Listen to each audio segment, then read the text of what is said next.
Diddy may have even bigger problems, as if he doesn't have enough right now, because one of his very close associates has now been charged with a felony that could land him in prison for years.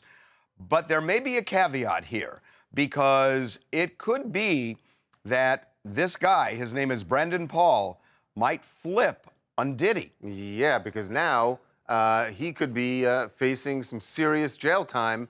And now he's been charged with felony possession of cocaine and also marijuana candy. So we should explain this. We're going to go back to the day of the raids. Day of the raids, as the houses, Diddy's houses are being raided. He is at Miami's Opa-locka Airport, about to get on his private jet, and they are stopped by the cops there.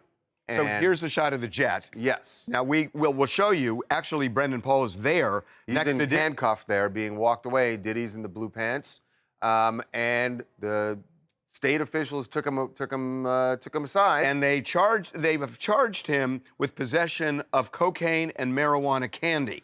Now, this carries a pretty hefty prison sentence. And the question, why is Florida jumping like this to charge this 25-year-old? Yeah, no, this is a huge development in this case because, as you said, during that raid, officials say they found the marijuana-laced candies and the cocaine. What he's been charged with is possession of cocaine, which, according to these charging documents, is a third-degree felony, and he faces up to 5 years in prison. That's how they've charged it, as a third-degree felony. And he faces significant prison time. Now, that's important for Diddy because this ongoing criminal investigation, Brendan Paul might have information, and he might be willing to give up information to get a lighter sentence from the officials. But it's interesting here because that is a federal investigation, and this is a state law crime. So how that links up together will be interesting. Well, it's easy to know. You have two law enforcement agencies, and they work with each other. I mean, they work together for the raid. That's right. They work together although Florida was really just accompanying the feds. Yeah. But it would not be unusual for the state to cut a deal with this guy in return for cooperation, even if it's not in their jurisdiction, even if it's a federal case. You should know that Brendan Paul was Diddy's assistant and spent a lot of time with him, both professionally and recreationally. They would play basketball together. Brendan is a former college basketball player, so but also he was intimately involved in the inner workings of Diddy. Now, the guy's 25 years old, so it doesn't go back in time, to the beginning of Cassie and some of the other allegations that have been made here.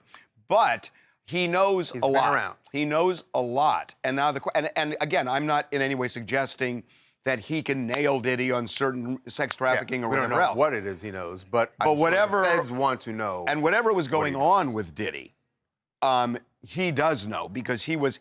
We spoke to people. We have a documentary coming out Sunday, which we'll talk about in the next day or so. But in this documentary, we talk about how close Brendan Paul was to Diddy and how much he was involved in all of his dealings. And he partied with him. He did all sorts of things with him. So this could be a significant development in the federal investigation. Yeah, and Harvey, as we pointed out, the level of the offense is important because he's facing serious time behind bars. You could imagine if this were a misdemeanor, a slap on the wrist where he's facing maybe probation or a fine, that he wouldn't be willing to give up much information in exchange for something less. But when you're facing serious time behind bars, you're a 25-year-old kid, that becomes a very real possibility here. Yeah, probation or a fine, or even, I'd say even maybe a year in jail. Then maybe not so much, but 5 years? We don't know. I mean, a year for a 25-year-old is a pretty jarring experience. So we don't. It is, but my point is that it's more than that. That when it's a much different thing to sit down with a 25-year-old and say that for the next 5 years of your life you could be in prison. That's when you start listening to whatever else they have to say. How likely is it that the feds have been talking to the state about these charges? Highly. I'd wager a lot of money. This is Mike from Philadelphia. I do think Diddy's assistant, he knows where the bodies are at. Whether he's going to tell or not is a different subject. I don't even think that he's going to tell. I think that he's going to take the fall for this because I don't see him giving up Diddy or anything like that because nobody pretty much survives the outpour from Diddy when he wants to you know what I mean, really get at you. Look all the past instances with Kid Cudi and everybody else. So I think he's just going to take the charges and just be quiet with everything. I get your point. I get your point. And there are a lot of people who are scared, and we actually get into this in this documentary we're talking about. But this has nothing to do with just people who happen to be around. This is a guy whose freedom is on the line. So we will see.